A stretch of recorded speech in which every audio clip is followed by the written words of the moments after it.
Welcome, folks, to another episode of Unfound on the Ground. This is number 6. 2 technical notes. If you can, mute your microphone. If you can't figure it out, don't worry about it. If it becomes an issue, I'll work with you on that in terms of feedback. Also, if something were to happen technologically where I disappear because of something with internet or whatever, hang in there. I have my phone here ready to dial in and keep it going. The meeting's already begun, so I dial back in or reappear digitally if possible. So hang in there and just keep talking. This is Unfound on the Ground number 6. Let me go through some of the usual material. Okay, this is human trafficking and missing persons, communication and culture. Unfound on the Ground number 6. It's recorded, audio only. You can participate in terms of video or audio, but only the audio is being recorded. Generally speaking, chat is disabled for the journalistic, promotional, and/or commercial purposes of Unfound. The audio recording of this digital meeting will be distributed by Unfound. By participating in this digital meeting, you agree to give Unfound permission to use the audio recording of your words for journalistic, promotional, and/or commercial purposes, with no compensation to you from Unfound, its assistants, its affiliates, its partners, etc. By the way, speaking of that, we do have, again, on the YouTube channel, the past 5 episodes of Unfound on the Ground available. There's a sort of timed release of those. Again, we like to thank those think tank members who are consistently participating, encouraging this programming and giving feedback along the way, so we appreciate that. I'm Eric Grabowski, as some of you know or have seen, and I, along with Ed and the Unfound team, continue to move forward on this Unfound on the Ground effort. I've been a guest on Unfound. I'm a part of the assisting team of Unfound. I have been a guest, like I said. Beyond my teaching and study of communication in academia, I also do cold case journalism. As always, my disclaimer, my words here tonight don't necessarily reflect the positions, opinions, perspectives, etc. of my employing university. Again, as always, when your time's up to talk, please feel free to provide your own disclaimers. Don't forget about the website, theunfoundpodcast.com, unfoundpodcast.com. Natasha and Ed, but Natasha doing great work on that, updating it, redesigning at times, tweaking. It's a great site, continuing to get more exposure. Please continue to visit and share it. And as always, you can go and look around and visit it. Reading some of the things that are new and some of the cases and blog posts. But again, it's there, so please check it out. On that website is the Data Gems page, which I continue to, I'll send out again by email in the next week or so as a reminder. That's the ongoing compilation of the sources and resources that we're discussing in these episodes. Of course, as always, I'm behind on getting those things to Natasha, but we have updated some since the summer. There's a lot of material, and it's a great resource page. And by the way, it's a great page to share. It's a great page to share with people who aren't even right now in the Unfound orbit, to see some of the things that we're doing together with the whole sort of Unfound framework. The flagship, of course, being the podcast. And then we have the think tank.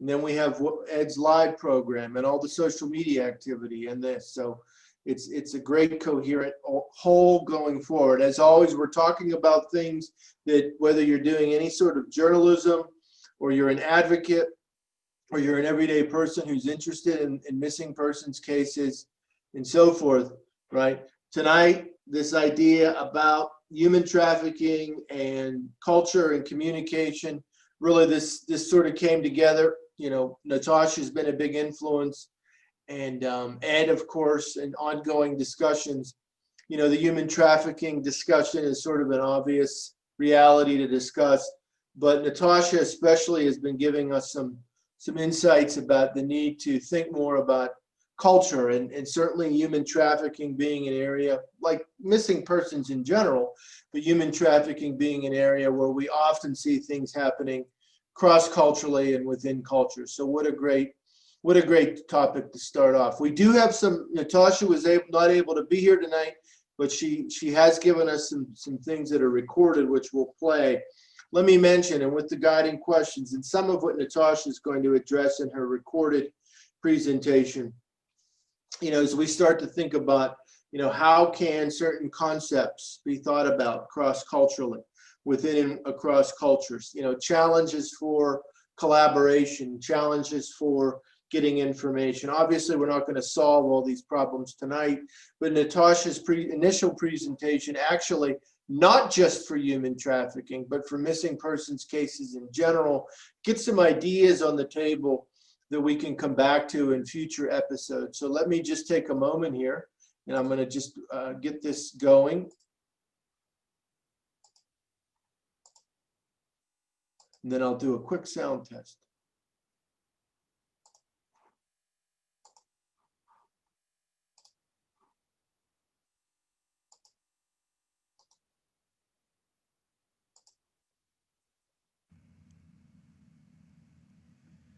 Hi, my name is Natasha. I'm the digital producer volunteer for Unfound.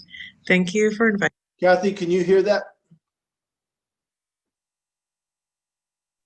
Yes, I can hear that. Okay, I'm going to assume if one person can, we all can. Inviting me for this Unfound on the Ground, so we can talk a little bit more about the society and culture aspect of this discussion. From the team episode, you know that I have an academic background in technology and also a Master of Liberal Arts with an emphasis in cultural anthropology. So I've always been looking for ways to apply both, and then I approach the world with both lenses, which makes it all really interesting. So I hope you join me in agreeing with that. And although this has already been pre-recorded, please submit your questions and your feedback to Eric so that we can address your interests as well. I'm just going to start off by showing you some of the books that I hold near and dear to my heart, and I consider it kind of the core. Now, of course, every book is kind of a pillar in and of itself. So, but at least it's really just meant to give you a depth and breadth of what we can talk about. At some point, we would be bringing back to the analysis of missing person cases. This is The Analysis of the Self by Heinz Kohut, and it's a systematic approach to the psychoanalytic treatment of narcissistic personality disorders. I don't think I have to go into the reasons why that would be important for analyzing missing person cases and understanding the victim-perpetrator dynamics. Another one, of course, from my master's program is Emil Durkheim, The Elementary Forms of the Religious Life.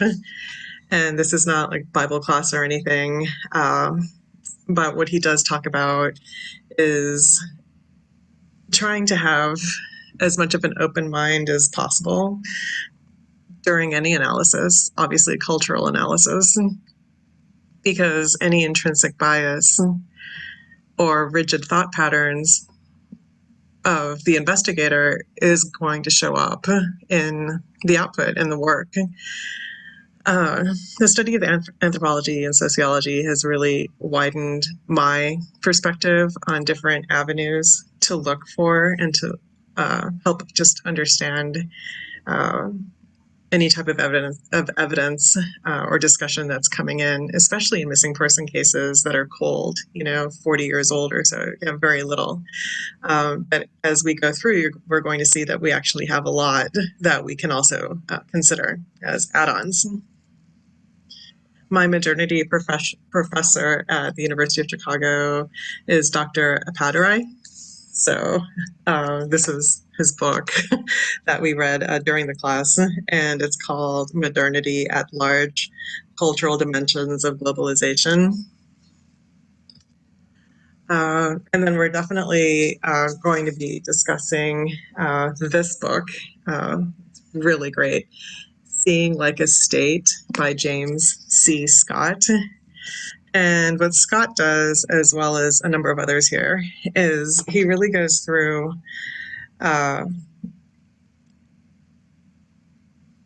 basically before there was modernity and the police force and roads that are grid patterns, and then after, during and after. So the roads and the grid patterns were actually laid out to help police enforcement and the law and armies to get through more quickly than if it was just this haphazard road system.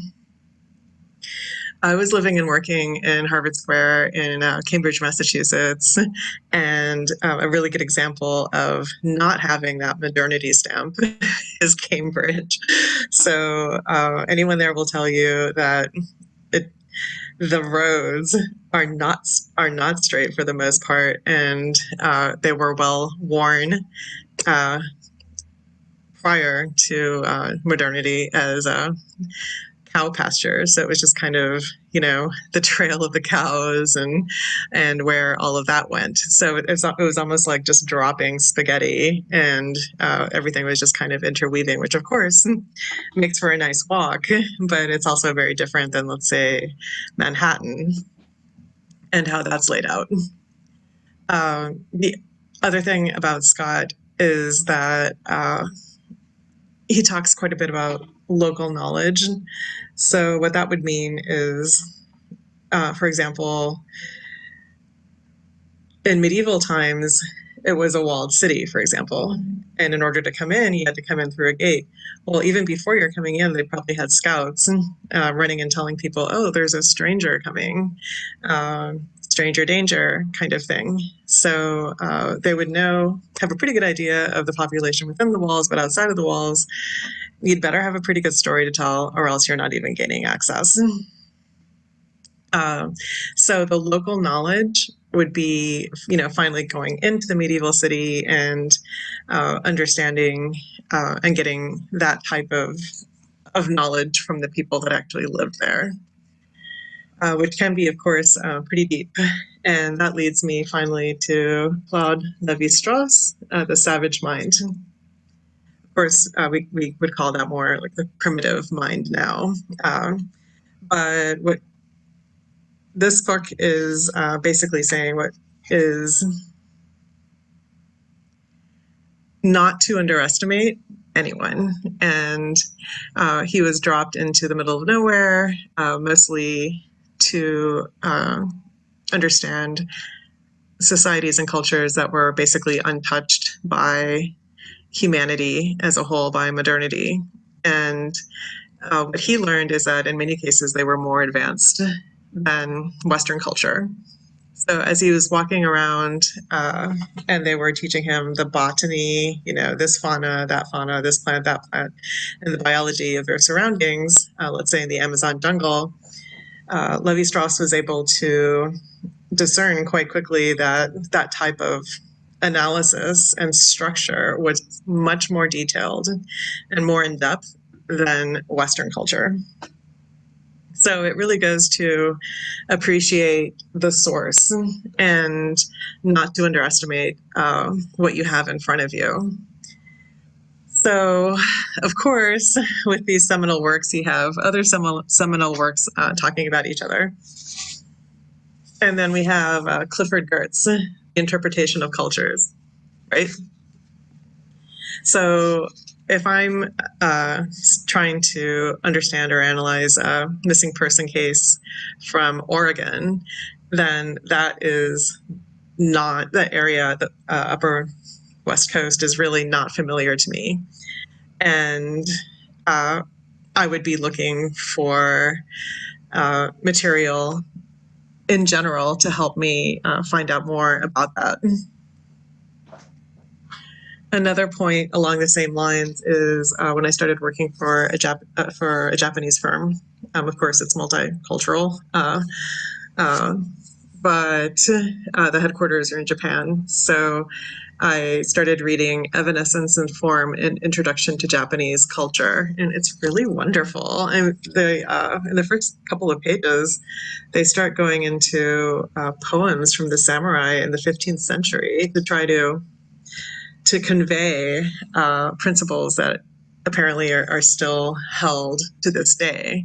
If your victim is Japanese, we have many cases where the victim is foreign born. And in Unfound, Angela Green, for example, is Chinese.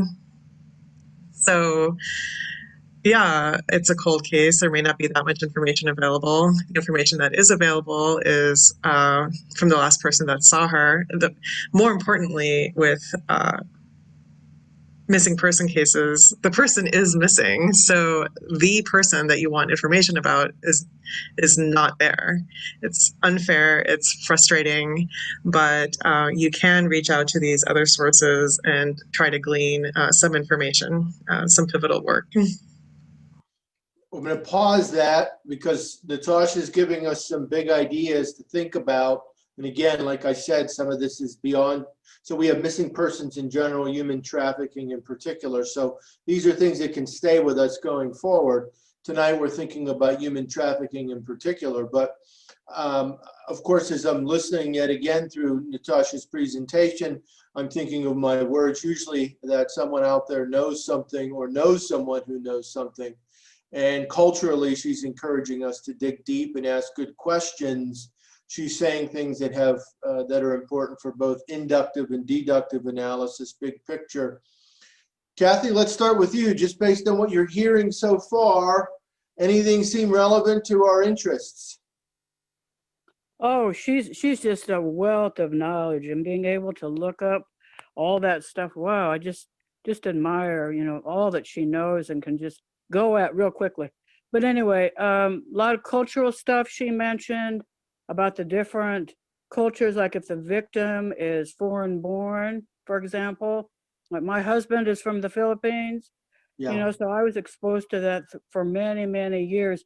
And there's other things you have to consider depending on the person who is missing. And I think too many times you're picking up human trafficking that it really, really depends. And so looking at all these different things, is a sociopath in their lives, big, big thing you have to consider. So she's really touching on some of these, how things used to be. You had to go in medieval times, be approved to even enter a city, and the road system. Really, really excellent what I've heard so far. Yeah, and it really pushes the idea, take nothing for granted when you're thinking through, because there are nuances that often are cultural that one needs to think about in terms of learning information. Kim, how about you? Anything that you think is interesting or relevant from Natasha's words so far? And if you want to pass, that's okay. I had to hit the correct button. Yes, I think it was all very relevant. And I think one of the main things we have to do is think outside of the box and keep all of our options open whenever we're investigating these cases. Yeah, including our cultural options. And Natasha's been helpful in continuing to remind us of that here and then in our team discussions. And this is something we want to continue to think more about going forward. So yeah, keep our cultural options open. Paula, how about you? Anything you'd like to just respond to for this first phase of content? Okay, here I am. I think I've never really considered the cultural piece in missing persons. I mean, I've taught school for a long, long time and was very aware of the cultural differences within my families that I had, and, tried to figure out is this a cultural difference? Is this just something else? But I never really thought about it in terms of missing people. Yeah, yeah, it certainly adds a new dimension. I will say that I was talking to someone who is very close to me, who's also in academia, and told them about this episode, and they're familiar with what we're doing. And they're like, even in my field and beyond communication, they said, boy, you can do some academic work there. Obviously, there are people doing academic work, taking some of the things that Natasha's talking about and other sort of research and analysis paradigms. But for the journalistic and advocacy work, and again, I thought, well, okay, let's get Natasha and some other people on a panel academically. She's raising some big issues culturally in academia. Of course, I come from a little different classical perspective on some of these issues, but the common ground would be if you had a panel of people grappling with some of these issues of culture and communication, the import of navigating culture. And for us, of course, that would be with regard to these missing persons cases. So it pushes us to think more. Let me say, and I in terms of human trafficking, and this was not planned. Okay, this was not planned, but in just sorting through some government and other materials for this episode, the Department of Justice has this Office for Victims of Crime. In October 28, 2020, and I'm on their site, and of course we'll continue to update the Data Gems page. They just say this year marks the 20th anniversary, so this is 2020, of the Trafficking Victims Protection Act. Okay, so the site just talks about how they had to basically update and adapt some laws that often, in their words, fell short of addressing modern day forms of human trafficking. And so, this is, 20 years this act has been around. When we're thinking about trafficking, we're thinking about, obviously, a lot of times folks are talking about sex trafficking. There's also labor trafficking, right? And there obviously is or could be crossover. And so with the Department of Justice, in terms of, the awareness of it, they have some resources out there. Human Trafficking Capacity Building Center, and that's on the website of the Department of Justice. And again, these links will be provided in the Data Gems. But if you look at some of the materials, and even when they have their Represent Resilience page, where they're going through some sort of art initiative, you can see a lot of this material is culturally diverse, cross-cultural, intra-cultural, intercultural.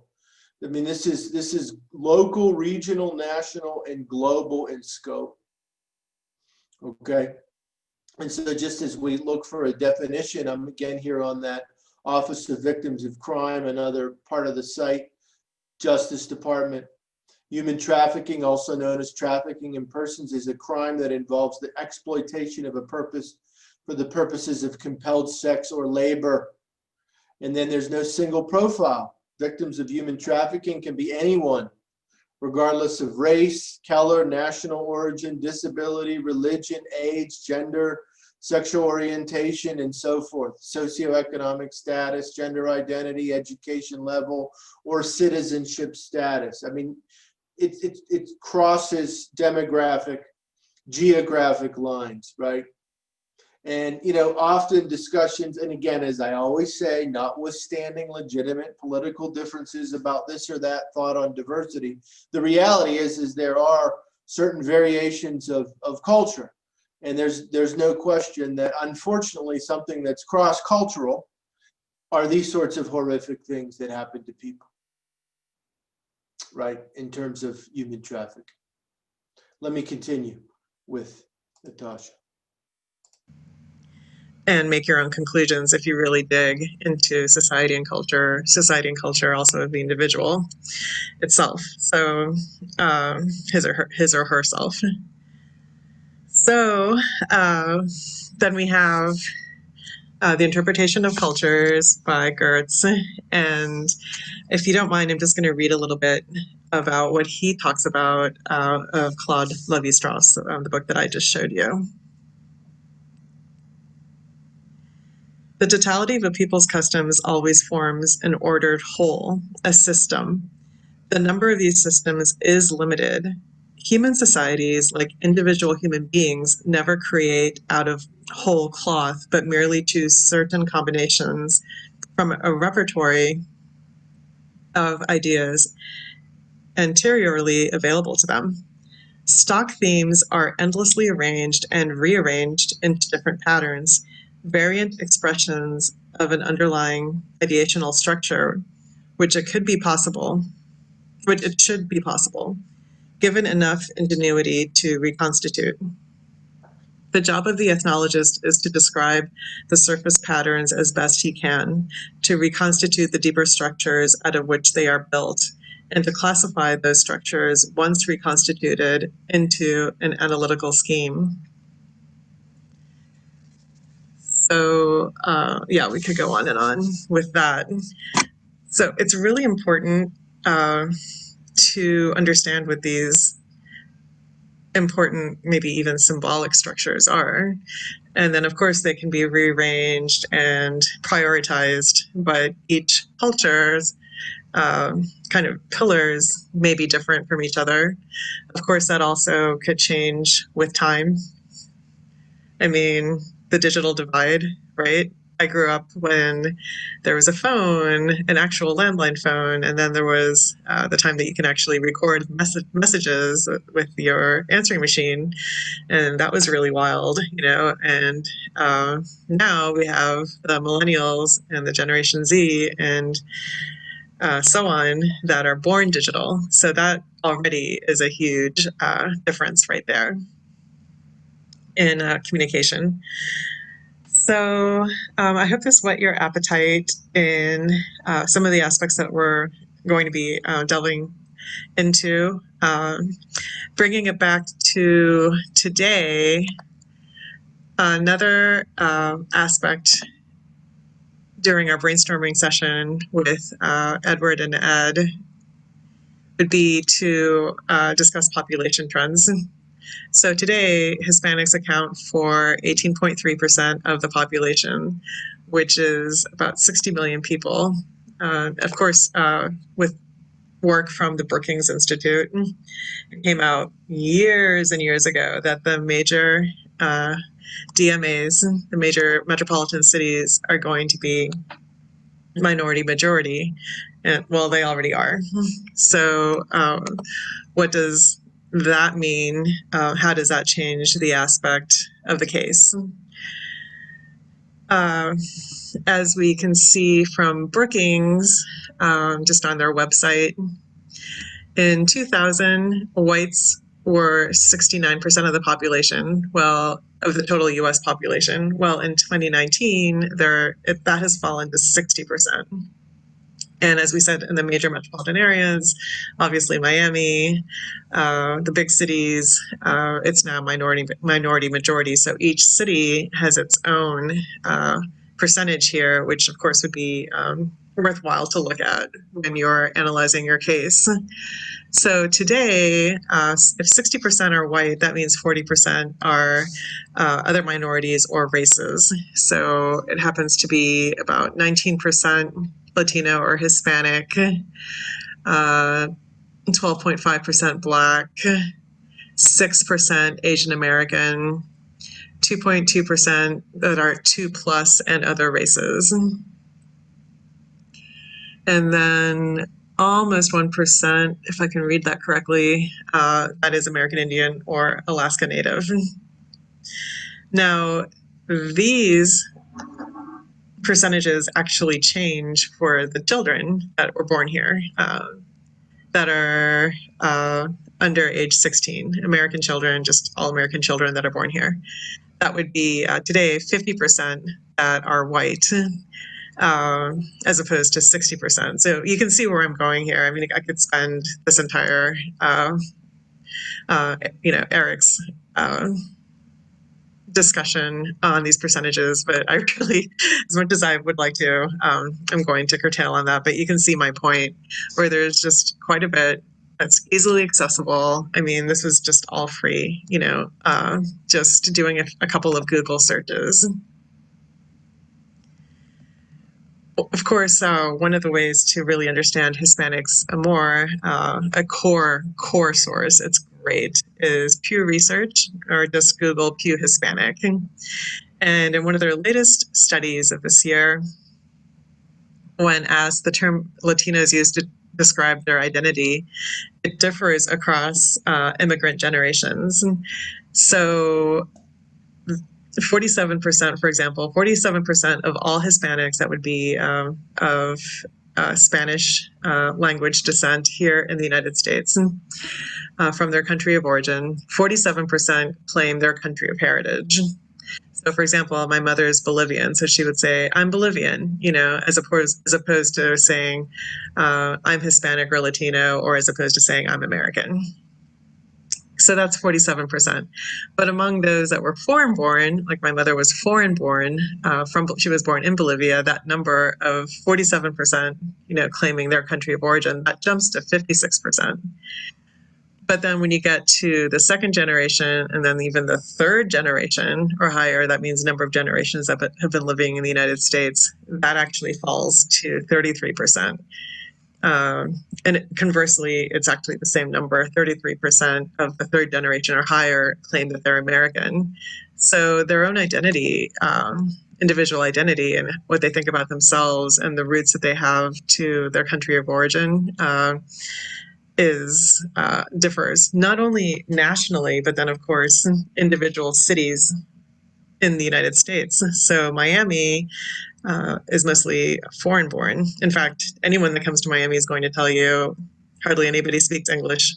People address you in Spanish. Then, as opposed to San Antonio, Texas, for example, where they know how to speak Spanish, but it's English that is mostly spoken. So with that said, I'm just going to conclude it here, and I'm going to turn it over to Eric to see if he has any questions for me.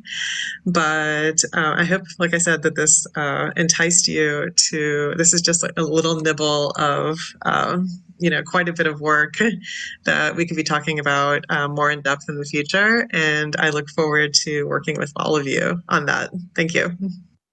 Great. And of course, there's going to be more follow-up over time. Again, that Pew Research site, that's pewresearch.org, P-E-W research.org. A lot of material on there. There's also the brookings.edu. I believe that's what Natasha was referring to, brookings.edu. She also used the term DMA, designated market area, just in case someone didn't know. The DMA, and I'm going right off Nielsen, right? Nielsen, the ratings people.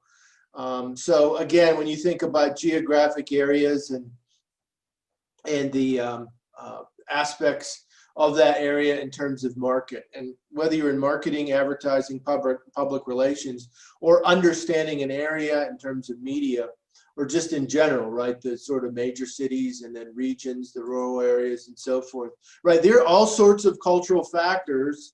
Something happens in a place. So apart from that, I'm thinking about this idea of local knowledge, and there's just one quick follow-up on that a little bit later. So Kim, we'll start with you this time, and that sort of second half, almost half. The more we heard about it and into some particular specific cultural factors, Kim, what's a takeaway? Well, my takeaway is that it would be important to know if the person you're talking about is, talking to is first, second, third generation, as far as understanding their customs. Yeah. I had never really thought about that as the generations get further out, they're more, the customs change. And how they think about their identity, right? With regard to Right. to whom or where they're connected. That's an interesting consideration. Paula, how about you? Any takeaways from this next phase of Natasha's content? I think what Kim said, just understanding whatever culture they attach themselves to is going to be important in getting to know how that person might view different things. Yeah, what they might prioritize, what they might emphasize, right? Of course, goes without saying, some of the things that Natasha mentions have to do with issues of language. And of course, then we're dealing with spoken or written language, which goes to some of our questions or thoughts about awareness. Of course, if you look on the government material and the non-government material, whether you're talking about missing persons in general or the whole discussion about human trafficking, you obviously are going to see things in languages other than English, right, in terms of Spanish and so forth. Kathy, how about you? Any takeaways from this next phase? Well, I think, I mean, this is not just necessarily just human trafficking, but the demographics of where the missing person lives, the state, the population, the racial composition, the religion, all these things I think are just so important when we analyze a person that we're missing. Yeah. And it's, I can't emphasize that enough. And this even happened yesterday in the think tank, that I read his blog today, and he mentioned some information about white supremacy.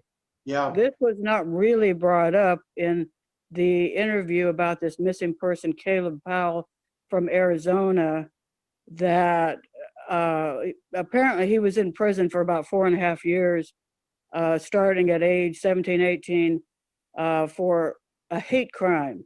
The mother, she didn't know, no more further elaboration on that. And all I found was that it was aggravated assault. But then Ed mentions in his blog that he had an Iron Cross tattoo. Well, I'm not familiar with tattoos, so I didn't know, if that could have been, we could have known a little bit more about that this guy was a white supremacist for sure, not assuming it. So something like that, where we need to have these facts, kind of, so much plays into it. And like in Southern California, being here, our Hispanic population is huge. And I don't know if the white population is less or whatever, but big component. So you have to consider all those things. Wow. And so what you just described is really the crossroads of the big picture. Local knowledge, which again, we'll have a little follow-up on here. Records, right? What records are out there? Data, available data, people studying the data. In fact, what you're mentioning reminds me, and we know this, but it's important to mention it, is when we're thinking about things like gangs or prison gangs or different sorts of assaults, or people that are involved in this or that supremacy, right? There are scholars out there that study this material. There are practitioners that study this material, governmental, non-governmental. That data is out there. Those studies are out there. Sort of bringing that knowledge together, academic, practitioner, and every day helps one create sort of layers of knowledge, profiles, frameworks, whatever one wants to say. So that's very insightful. Let me say something else, and Natasha shared this with us earlier in the team, and I was reading it. And again, this is from the Department of Justice, and this was a Friday, November 27th headline: more than 700 members of transnational organized crime groups arrested in Central America in U.S. assisted operation. And so one of the things that come up in this, and this is another, and we know the myriad of crimes that these groups are involved with, and we know that it crosses national, ethnic, racial lines, right? Organized crime groups. But, one of the areas that come up is this idea of human smuggling, right? Smugglers. And I'm on it now. I was doing some reading. The United Nations Nation's Office on Drugs and Crime, right? Smuggling of migrants. Profit-seeking criminals smuggle migrants across borders and between continents, and we can go on. So it's, and again, that's from this UN site, unodc.org. So between that story and then this site, you think, wow, as we're thinking about human trafficking and vulnerabilities, obviously go back to our awareness episode, the very first one we did, in empathy. But you think about how people exploit vulnerabilities. Someone who is in need of wanting to go somewhere, and so someone's exploiting that. Obviously, the horrific aspects of sexual exploitation, labor exploitation, and certainly there are crossovers. And we can see, in terms of human beings in general, cross-culturally, and particular cultural factors, understanding those cultural dimensions can be so important. I just want to jump, there was one follow-up that I asked Natasha to clarify. Let me play this clip, and there'll be many more in the future. Okay, so now that we've talked about a few of the principles of cultural studies and modernity, we can apply them to other things, in this case, obviously, human trafficking and missing persons. So we were talking about Japan, and the book reference is Evanescence and Form, An Introduction to Japanese Culture by Charles Shiro Inouye, Inouye. And overlaying that with local knowledge. So from a societal level, is the country or the society, does it have a high level of local knowledge or a lower level? Is it a closed country or an open country, open borders? Japan, for example, as a percentage of the population, has a low amount of immigrants. And also geographically, it's an island. So the amount of local knowledge in a country of Japan is. So just pausing that there and stopping that, again, thanks to Natasha for providing this. And there's going to be more of this in the future. But as we start to think about these things locally, regionally, nationally, internationally, we have to think about those cross-cultural dynamics, how they may shift otherwise. Meaning, if I'm on a border town of the United States in Texas versus someone who's in the waters near Florida with a completely different cultural dynamic of groups. And again, like Natasha says, we have different data available for different places versus if I'm somewhere else in the world with different sorts of regional or local knowledge. So that was a follow-up, and there's going to be many more to come from Natasha on culture, but this content gets some things excuse me, on the table for this evening. One of the areas that I wanted us to think about was collaboration, because collaboration is a key theme for us. If we're continuing, obviously there's a lot of human trafficking awareness going on. Human trafficking is obviously a go-to concept when it comes to missing persons. It's something we hear about, again, labor, sexual trafficking, labor trafficking. Again, unfortunately, there's crossovers. People are being exploited, vulnerable people are being taken advantage of. There are obviously discussions of socioeconomic issues. But like with our other discussions of missing persons, we know that collaboration is key, whether it's with police, journalists, everyday people, advocate, social workers, right? Anyone who might be in the mix of helping people.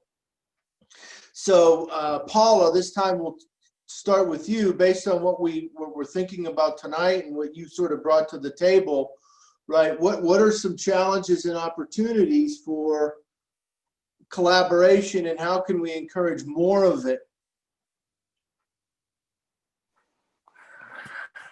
I'm not really sure, because I think in some cultures there's the lack of trust for people in official duties like law enforcement. So that's a definite breakdown of a communication. I mean, teachers, counselors, the people within the school system, of course, are mandated reporters. So I guess that's a plus, but I I think until you can really understand where a person is, it's really hard to gain the trust of their family and their outer circle.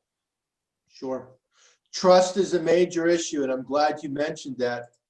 I was doing some, and again, I'm not a criminologist and I'm not an expert on trafficking. I've tried to think more about it because of this episode. It's obviously, like you good folks, it's always on my horizon, is things that are out there that contribute to these cases. But when you start to sort through, and there's looking through some of the discussions among the experts, both academic and practitioners, in terms of actually dealing with human trafficking from a law enforcement standpoint. And of course, we can get into some areas that some of us do know more about in terms of the advocacy or the journalism. Trust is a major issue. Policeforum.org, Police Executive Research Forum, having different research and position papers and so forth on practice. And again, this will be linked on Data Gems, how local police can combat the global problem of human trafficking. Collaboration, training, support for victims, and technology are keys to success. That's from 2020, at least this version or this document. And you start to read through some of this and some other materials I've seen out there, credible materials. Trust, right? That trust is a key component. So Paula, that's a very important theme for sure. Kathy, how about you? Any thoughts on this collaboration piece? Well, I wanted to kind of comment on what Paula said about the law enforcement and the trust, etc. Delane, who is not here tonight, but she and I correspond quite a bit, and she told me of a case of a boy who was murdered, 21 years old, in Meridian, Mississippi in 2014, and the district attorney there had just complete power. And he said, this case is a suicide. That's all there is to it. Of course, it was a homicide. And the family is just not getting any justice. So this whole thing with law enforcement, I think, is just, wow. I don't know what we can do about it, but they're going to play into this human trafficking atmosphere as well. And I think the public needs to, just the public in general, learn more about most people probably know very little about it. But it's just, I think, so important with anybody that's got a young daughter. That'd be horrible if my daughter, that happened to my daughter. So educating the public, especially probably online, I think is very important. Right. So I think something that's important, a lot of folks use the term human trafficking. They have a sense of what it is, but do they really know the different dynamics? If our thought patterns have to do with prevention, as well as, obviously, as we all want to help find people who are missing be found, getting an understanding, I really think that education piece, and this is why, again, Data Gems, and I'm trying to mention some things, get those resources out there, because there are information campaigns, persuasion campaigns to raise awareness, and some of that is cross-cultural. But Roy, I really think you're right, Kathy, on just being proactive about that education side. And realizing that, again, we're back to the problem of tunnel vision. And again, and that can happen with anyone, law enforcement included, and you can, whether you're thinking about it journalistically or law enforcement or advocacy or social workers, right? No one should get tunnel vision. Anyone who's involved in the problem of dealing with folks grappling with the risk on these issues. So that's important. Kim, how about you? What do you think about this collaboration piece? Well, I'm with them. I think, we need funding for more education. A lot of times it comes down to money to get the word out. But I think education's at the key of a lot of this. Yeah, and for our part, and again, back to the Unfound framework, obviously, responsible efforts and people involved like Ed and the team and us here, what we do collectively, trying to be, again, back to accuracy, back to credible information, all those things that we talk about, as much information sharing. And I know, and Natasha is much more of an expert than I on issues of sort of cross-cultural marketing and public relations, but I think doing what we can within our own sort of cultural spheres, and then sort of encouraging and learning about ways that we can cross cultural spheres with some of this information. The other thing I think is important is to encourage people to be aware of those existing resources that are available and credible. You know, one of the sites that you hear, the missingkids.org, National Center for Missing and Exploited Children. Kathy, have you been to that site before, missingkids.org? No, I have not. No, I have not. I mean, my kids are grown, but no. Okay, Kim, have you been to that site, missingkids.org? No, I have not. Okay, and then Paula, how about you? I just Googled it. There you go. And so if you go into the Our Work session and then click on publications, and I'm not going to read through all of these, but these are some examples. Now, of course, not all of this is tied to human trafficking, but some of the things tied to this sort of resource, this type of resource are. And so it's missing persons in general, aspects of human trafficking in particular. And you can see they have brochures and awareness raising sorts of materials and materials for different people, parents, educators, first responders, so forth, right? And so I think helping people be aware, and I probably myself, me, need to do a better job of maybe, you know, raising awareness on social media or wherever, just making sure these sorts of resources are out there. Certainly, if you have any interest in cold cases, missing persons, you know, any of the sorts of things that Unfound or other credible programs cover, right? These sorts of things sort of come up as a reference or someone mentions it. But I guess one of our messages here tonight is let's take nothing for granted, right? Intra or interculturally. So that's a good one. I would definitely recommend to keep on your horizon. Another resource that I learned of just recently, of course, in the past, I've mentioned that journalisttoolbox.org, and they're always linking to various sources. So I'm in communication and think a little bit about some of the journalism and advocacy side of, you know, both sides of that coin. And I saw a write-up on there that they linked to about investigating and reporting on disappearances and so forth. That's the Global Investigative Journalism Network, GIJN.org. But in that article, I kept following, again, research, an organization that was new to me. And this does relate to our conversation tonight, ICMP.int. ICMP.int, that's the International Commission on Missing Persons.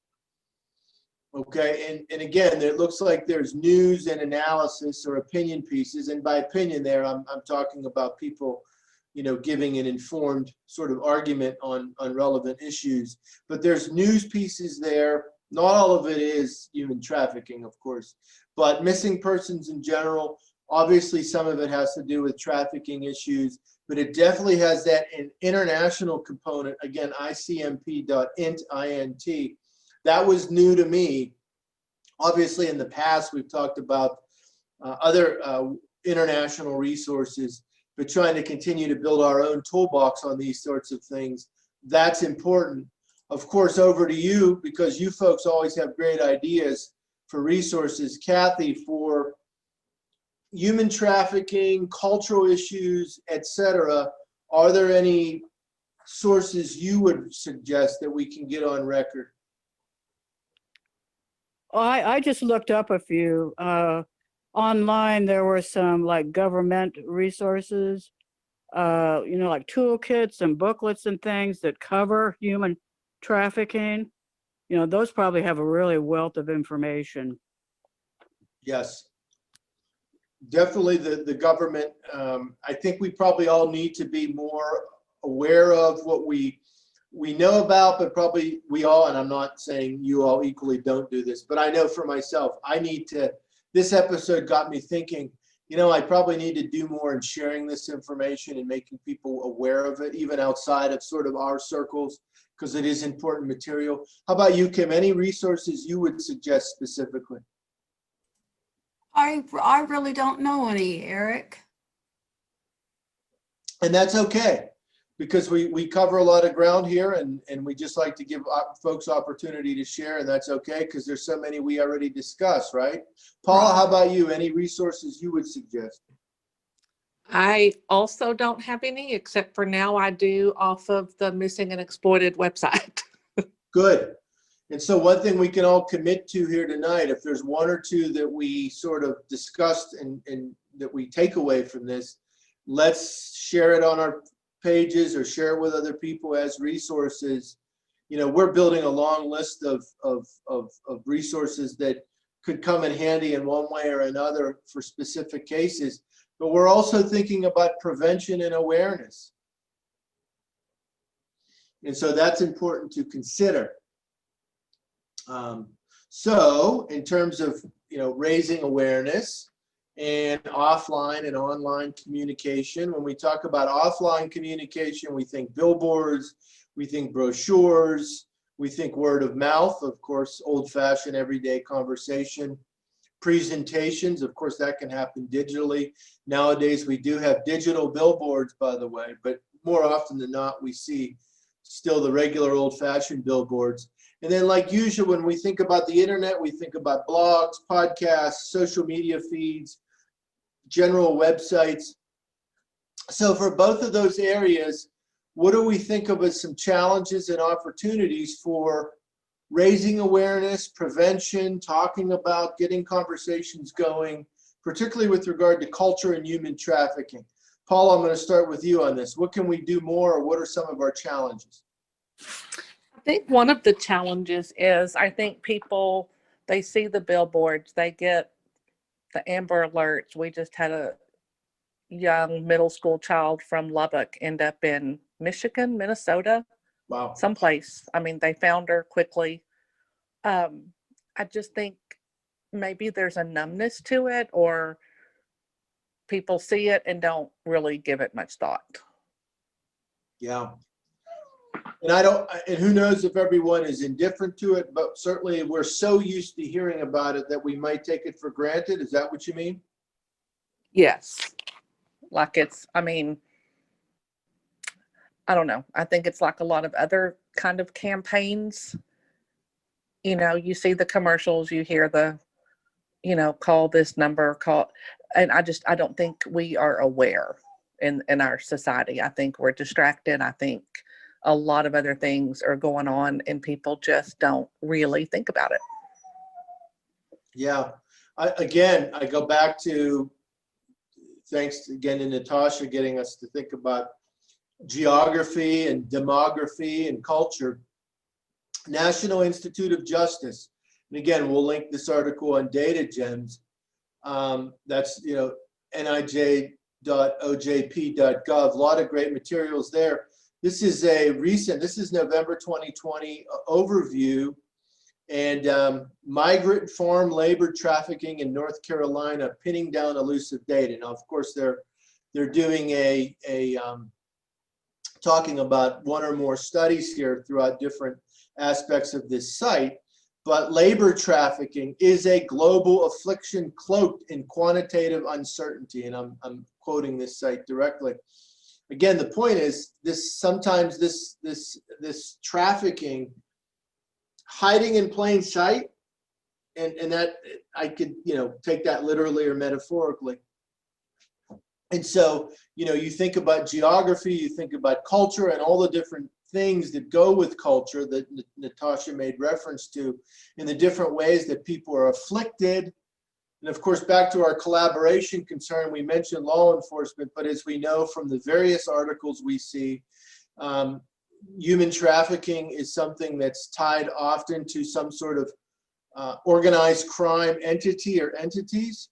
So you have that fear factor, right? You have that fear factor, that sort of thing that, as we know, and I don't, I should have had some references here handy, but we have discussed, well, we've discussed in the past, I think we've made reference to one or two sites, and you probably know already that even journalists and advocates in certain parts of the world live in fear, right? In terms of even reporting on some of these issues, right? And it's not just human trafficking, crime and corruption in general, right? So there's a fear factor involved, right? Now, again, with the various organized crime groups that are out there, and they're for various cultures, right? That's not the majority of the people in those cultures, but those people use power, right? They use fear, they use corruption to hold people in check. Unfortunately, this often has involved human trafficking, for sure. Kathy, how about you? Did I ask you, in terms of our sharing of this using offline or online communication, right? What are some opportunities and challenges for us? Oh, I wanted to comment on what Paula said about the Amber Alert. Yeah. Here, since we have so many freeways, now I'm out in Riverside County now, but we lived in Orange County for many, many years. Very high population, high traffic areas. And when you see that Amber Alert like that on the freeway, I think that's an excellent way to publicize, boom, this happened, 5 minutes ago or 10 minutes ago. Is there some way that somebody who is missing or maybe taken in human trafficking could be, publicized in something similar like that? Because most everybody's driving someplace. Yeah. Everybody, and here anyway, zooming off, and the area I live now is just growing exponentially. And so again, in many years, probably after my time, it will become, another little LA, I don't know. But also too, I think just getting out stories maybe online about people who've been trafficked. Again, back to the education, what can you do to prevent this? What do you need to tell your kids? Don't do this, don't go here, don't go there, don't go here at night, that kind of thing. Yeah, be careful who you talk to. These people will exploit vulnerabilities. We know this through just some of the international situations that happen. There's extortion, there's threat of violence, there's blackmail. They prey off human vulnerability.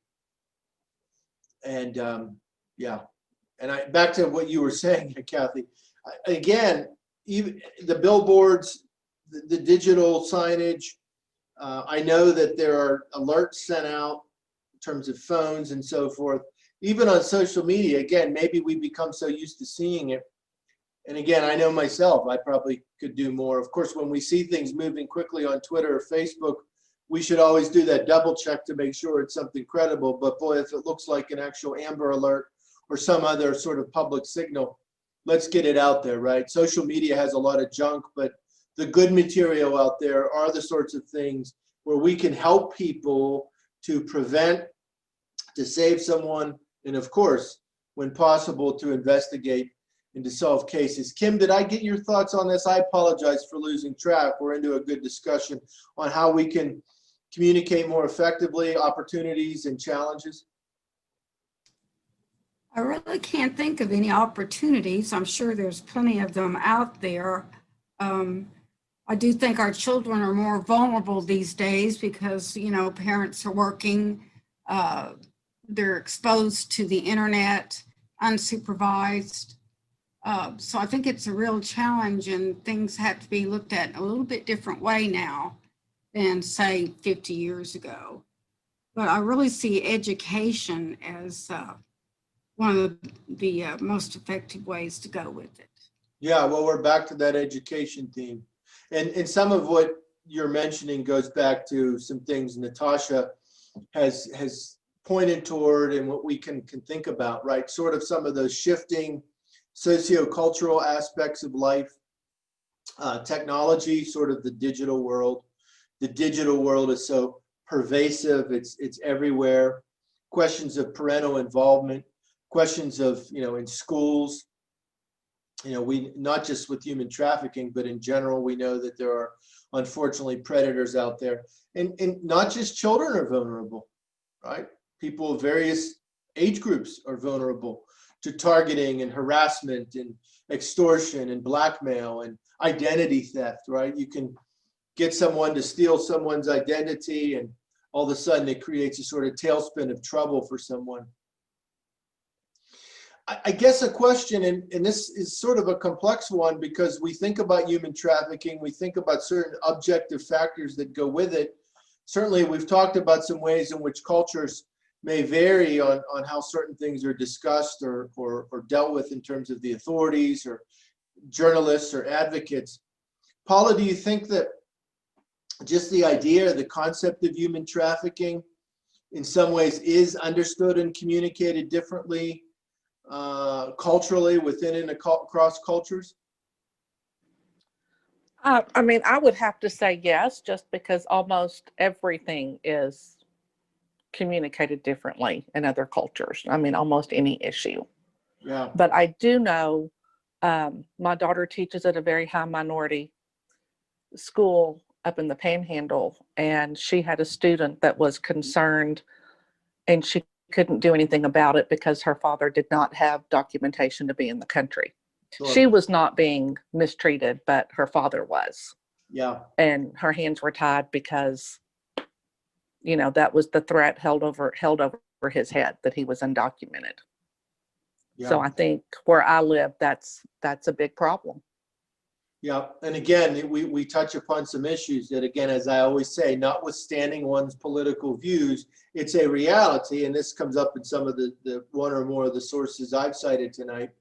Again, immigration status, whatever term one wants to use, that can be a vulnerability point or a leverage point that people will unfortunately use in nefarious sorts of ways, no doubt about it.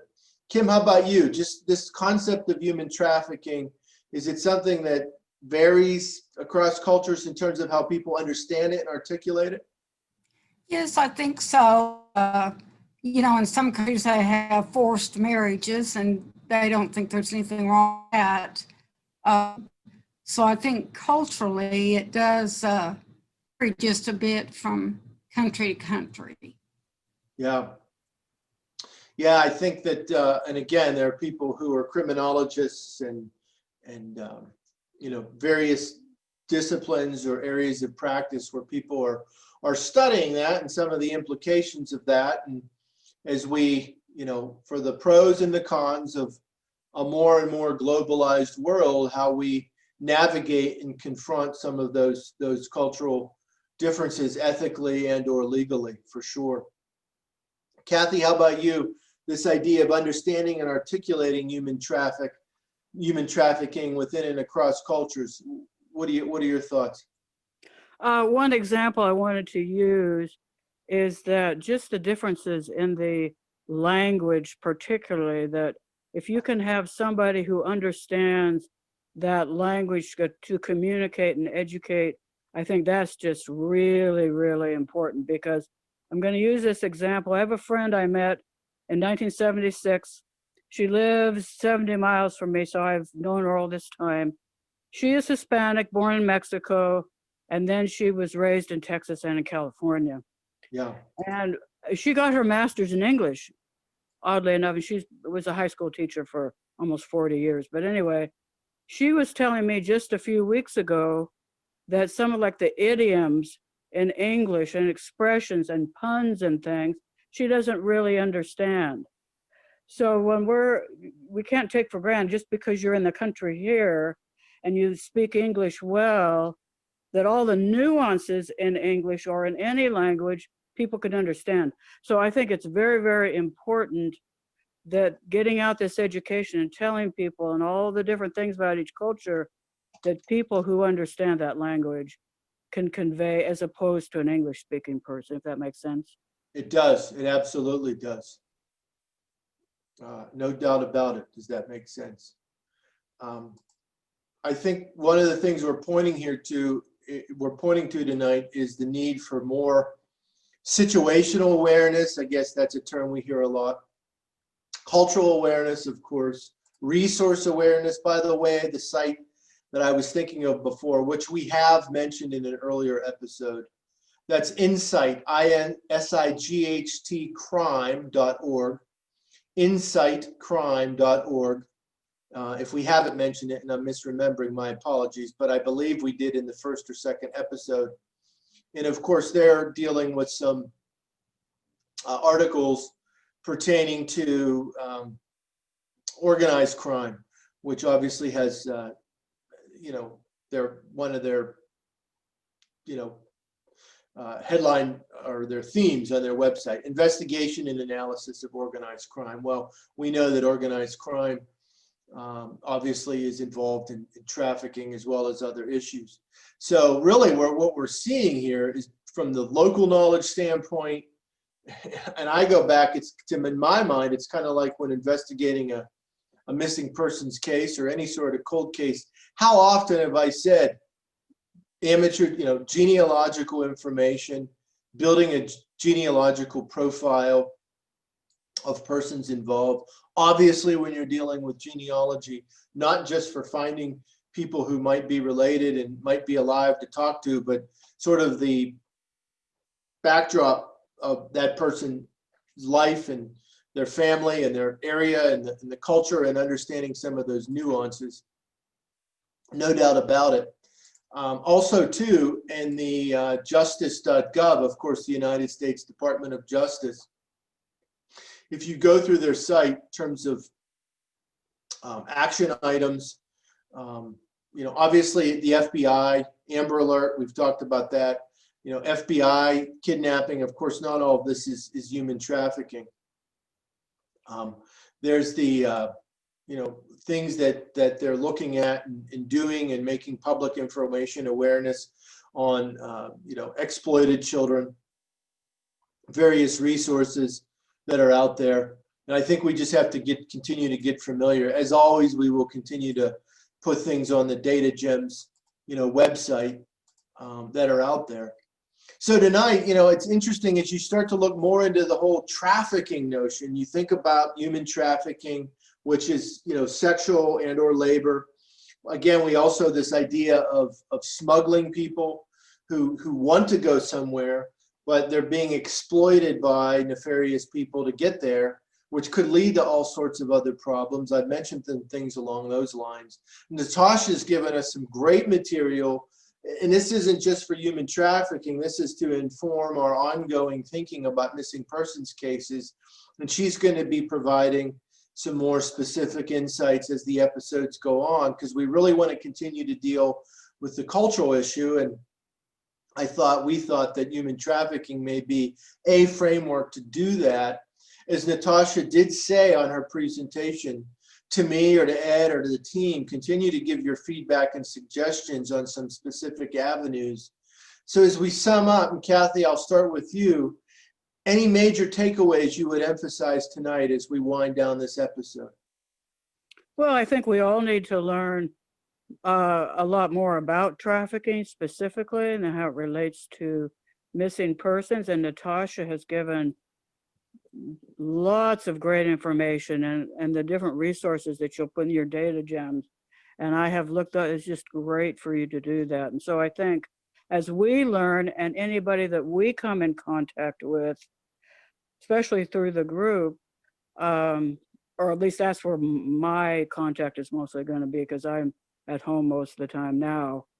Since I'm not working anymore. But I thought it was really an excellent discussion. Yeah, thanks. And all of you make this possible. Kim, what would be some of your takeaway emphasis tonight? Well, number one are cultural considerations. I had not thought about that. I think that's very important.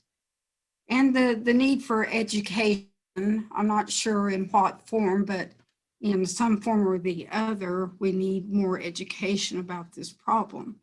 And I'd say that's my two main takeaways.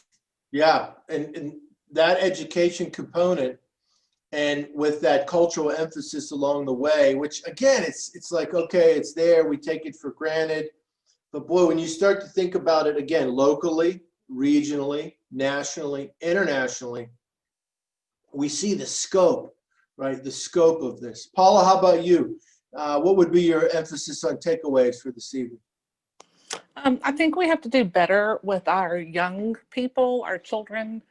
I mean, I think it goes back to like the McGruff puppet, Yeah. just say no. Those things don't work. I mean, we've been doing digital education and safety in schools now, and clearly it's still a problem. So I think we have to find a better way to reach the young people, because all of them will tell you, oh yeah, I learned about digital safety when I was in school, yet they end up online or whatever, getting